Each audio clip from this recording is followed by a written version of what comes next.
Hey there, everyone. Welcome to my presentation. My name is Colin Fair. I'm an assistant professor in the sport and performance psychology specialization in the Doctor of Psychology program here at UAGC, and I'm excited to present to you to be a part of this Culture of Care Summit. I think it really promises to be a great event. You can see that my topic is to treat them like you love them, how to genuinely care for online students. And just a little background on this, I got this idea for this topic from my experience as a father of 6 young children currently. And kids seem to have a way of testing out all the wrong kind of behaviors on each other. And I've found myself repeating the phrase often, like, hey, why don't you treat each other like you love each other? And it's actually become quite an axiom in my house, but I really think that it has a lot of utility beyond that. I mean, what if we all treated each other like we love each other? And I imagine that'd make a big difference on any stage, even a world stage. And of course, online education is no exception to that. Now, I realize this isn't a revolutionary idea, so please know that my intent in sharing the presentation really is to maybe offer a somewhat new perspective on something that you're already familiar with. So with that background, I want to move on to the agenda for the presentation.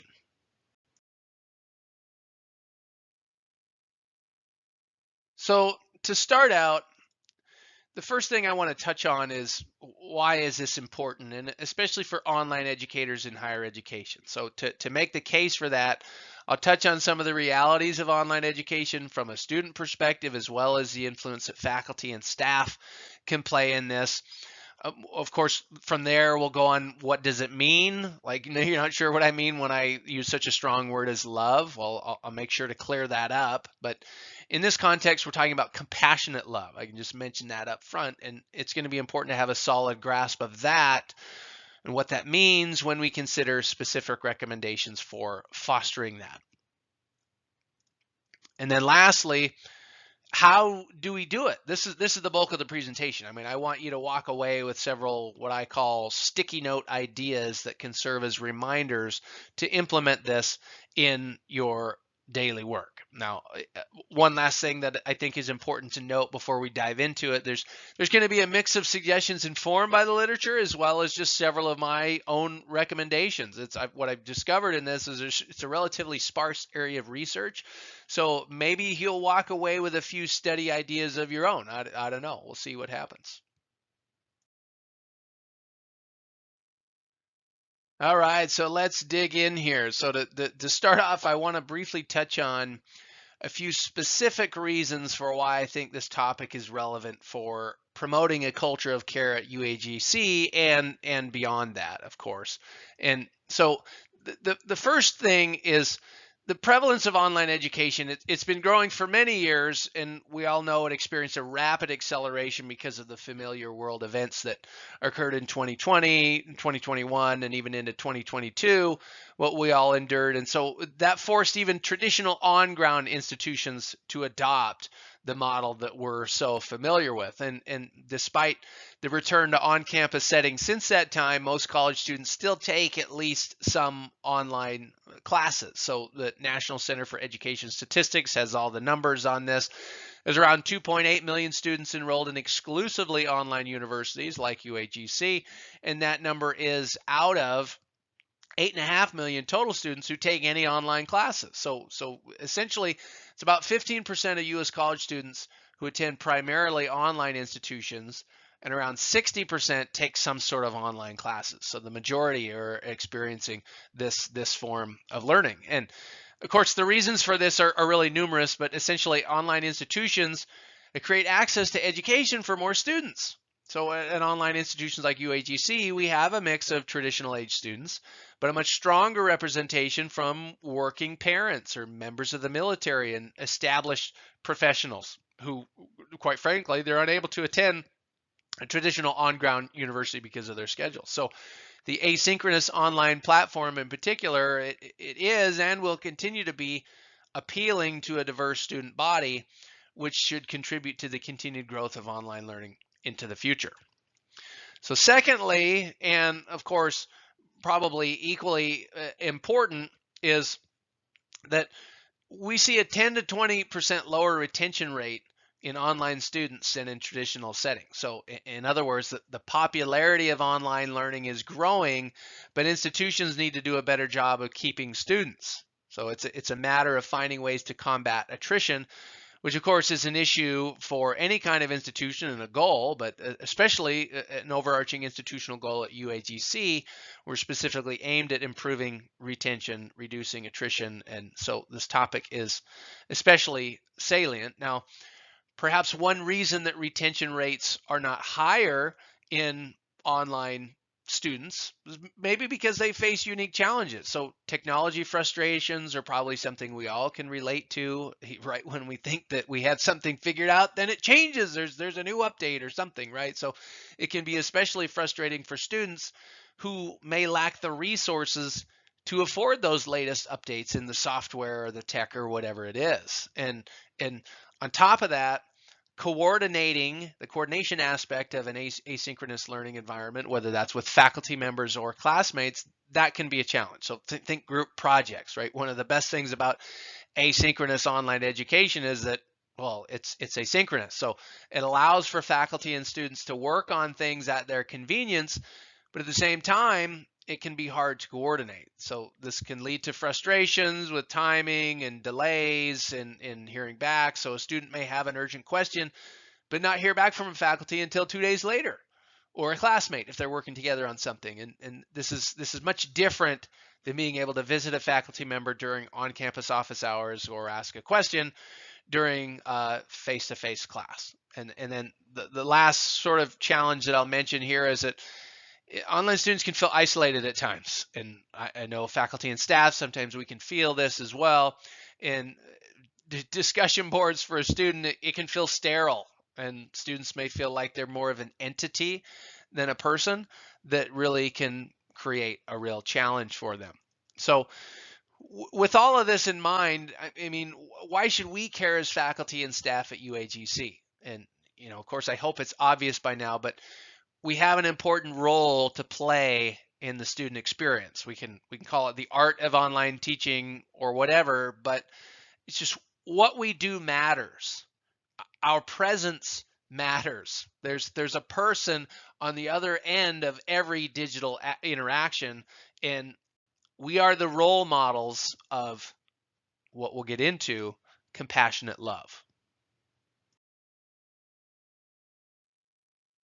All right, so we're finally here. As promised, we're going to talk about love, and not just any kind of love. Okay, what we're interested in here is compassionate love. And as you might expect on this, there's many definitions and perspectives that exist out there. And so I want to share a few different ways of describing it to make sure that we're all on the same page on this. And the first characteristic of that is that it's unconditional. So there's no strings attached. It's something that is offered freely.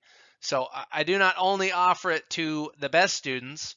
In fact, it's especially offered to the students who probably struggle the most. And this is the essence of compassion, is seeing and feeling the struggles of others and feeling a strong desire to help them.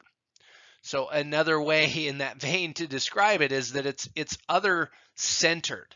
So this distinction is important because of the many ways that love is described in experience. So compassionate love is about the effect it will have on the other person, not the one who's offering it or the giver of the love.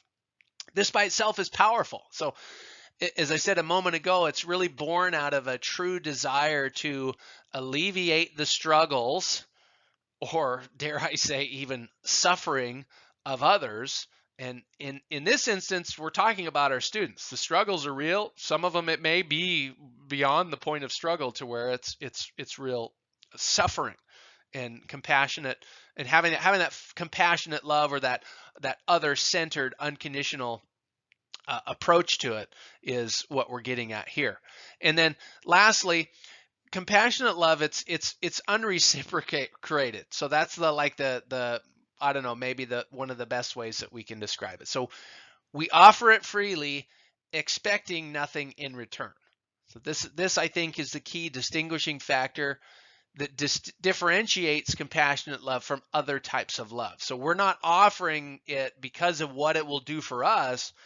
Rather, it's given solely for the benefit of those who receive it. So hopefully with this idea in mind, or we put these delimitations or these brackets around this, you can see how we can apply this moving forward. And next we're going to talk about how do we actually do this.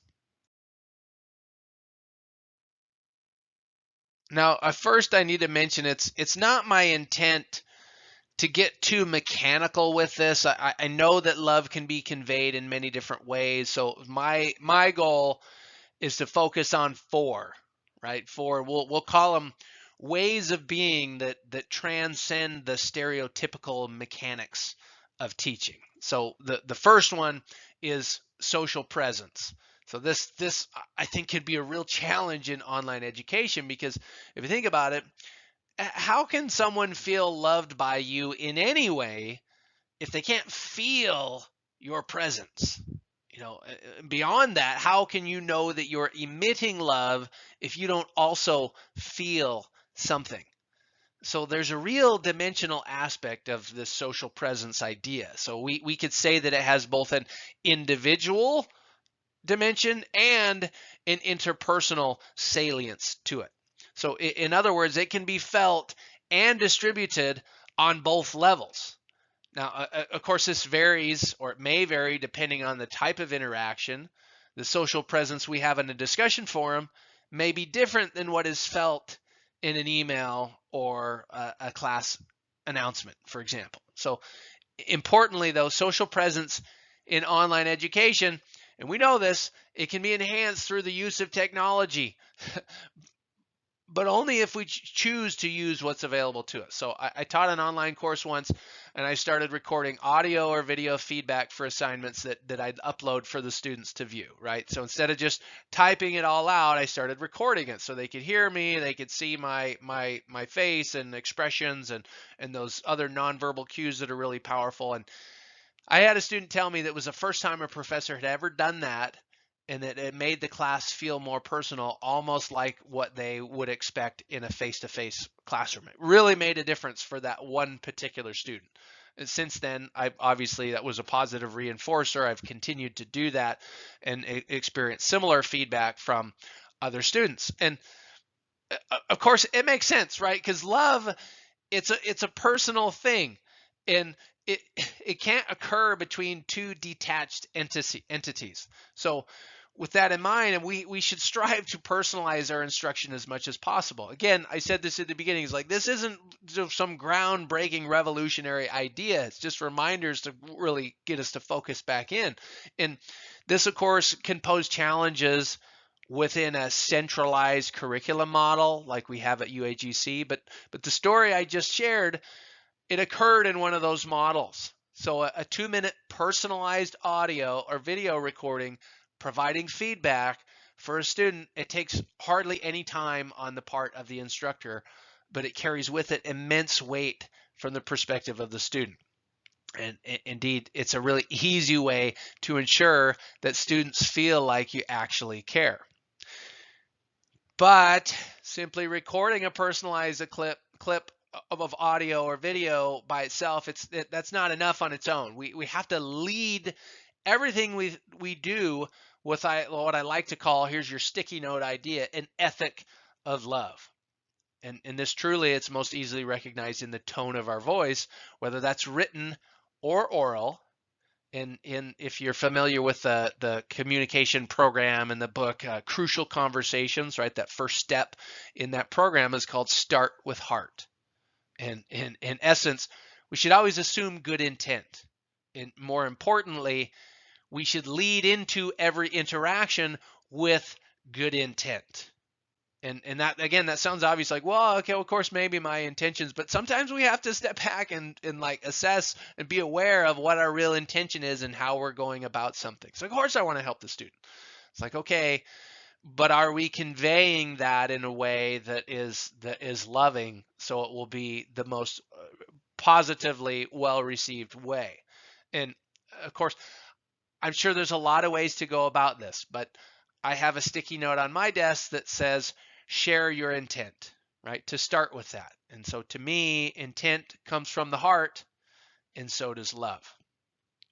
But if you'd like to consider one more aspect of this that I think it's important is that we can't fake love, right? We can't fake it. We actually have to live it. And according to many marriage counselors and therapists out there, love is a verb. So I know this, I mentioned like, well, yeah, we feel things and that's an important part of it as well, but it's much more than that. So love is an act. And just like most things in life, it's pretty easy to tell when someone is just going through the motions. So we have to be genuine for this, for it to have the effect that we're seeking. So with all this in mind, I'd like to proclaim a call to action. In alignment with this year's Culture of Care Summit, I implore you to care enough to love. So show students that compassionate, unconditional, and unreciprocated love. Establish that strong social presence by capitalizing on the technologies that are available to us. And personalize your interactions and lead into every interaction with an ethic of love. If we do all of this with a sense of true genuineness, I believe it's a powerful way that we can foster a true culture of care at UAGC and beyond. So to close, here's a list of my references in case anybody wants to take a screenshot on this. But thank you for listening to my presentation and good luck with everything that you have going on. Enjoy the rest of the summit. Take care.